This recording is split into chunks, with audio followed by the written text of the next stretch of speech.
Hi friends, Telugu stories ఛానల్కి స్వాగతం. ఈరోజు మనం చెప్పుకోబోయే కథ బ్రహ్మరాక్షసుడు.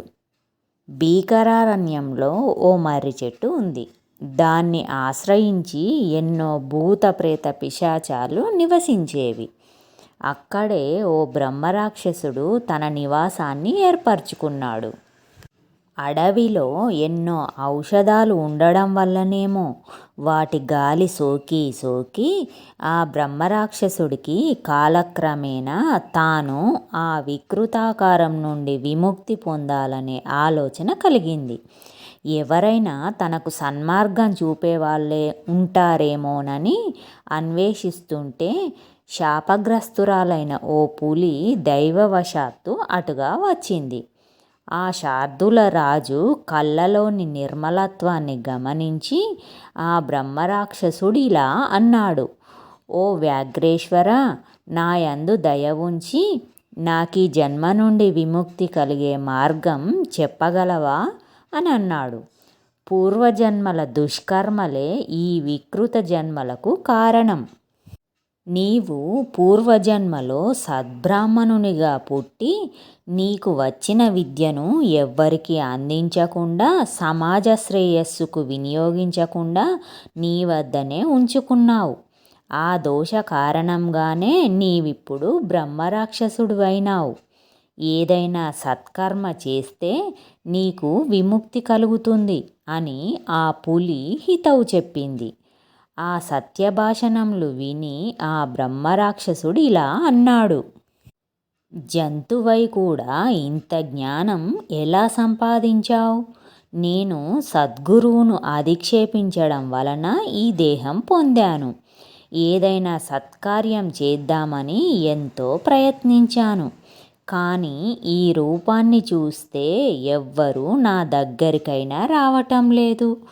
ఇప్పుడు నీవేదైనా సత్కర్మ చేస్తే ఆ పుణ్యంతో నీవు నీ చేత సత్కర్మ చేయించినందుకు నేను ఇద్దరం బయటపడదాం అని పులి అంది. సత్కర్మ చేయాలనే దృఢ సంకల్పంతో ఉన్న ఆ బ్రహ్మరాక్షసుడికి ఓ అగంతకుడు కనిపించాడు. తనని ఆ రూపంలో చూస్తే భయపడతాడని ఓ సాధువు వేషంలో ఆ బాటసారి వద్దకు పోయి యోగక్షేమాలు విచారించాడు. ఆ బాటసారి ఇలా తన విచారాన్ని వ్యక్తపరిచాడు. 100 వరహాలు కావాలి నాకు. ఎలా సంపాదిద్దామా అని ఆలోచిస్తున్నాను.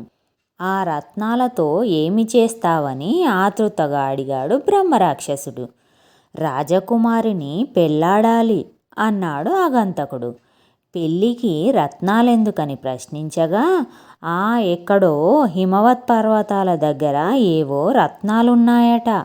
అవి తెస్తే గాని పెళ్ళి చేయరట. ఈ దండకారణ్యంలో ఎందరో యోగులు బ్రహ్మరాక్షసులు ఉంటారని విని వాళ్ళ ద్వారా ఆ రత్నాలు సంపాదిద్దామని ఇక్కడికొచ్చాను అన్నాడు బాటసారి. ఏ రాజకుమారి?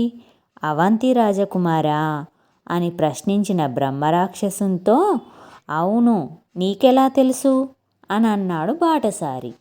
అది వీరశుల్కం కదా. వరుని ధైర్యసాహసాలు వీరత్వం పరీక్షించడానికా నియమం. పైగా వారడిగింది 50 రత్నాలే కదా అన్నాడు బ్రహ్మరాక్షసుడు. వాళ్ళకంతా ఇచ్చేస్తే మరి నా భార్యా పిల్లలకో అన్నాడు బాటసారి. ఓరి దుర్మార్గుడా, రాజ్యాన్ని రాజకుమారిని మోసగిద్దామనుకున్నావా?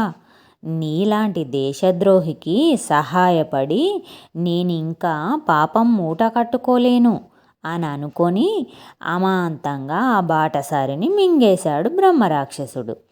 తక్షణమే పులిగా శాపం పొందిన శిష్యుడు నరరూపంలో ప్రత్యక్షమై, మిత్రమా, దుష్టుడైన దేశద్రోహిని సంహరించి రాజ్యాన్ని కాపాడిన నిన్ను నన్ను ఆ ధర్మదేవుడు కరుణించాడు. రా అంటున్న నూతన మిత్రునితో దివ్యలోకాలు చేరుకున్నాడు బ్రహ్మరాక్షసుడు. ఇది ఫ్రెండ్స్ ఈరోజు కథ. కథ నచ్చితే లైక్ చేయండి, కామెంట్ చేయండి, సబ్స్క్రైబ్ చేసుకోండి.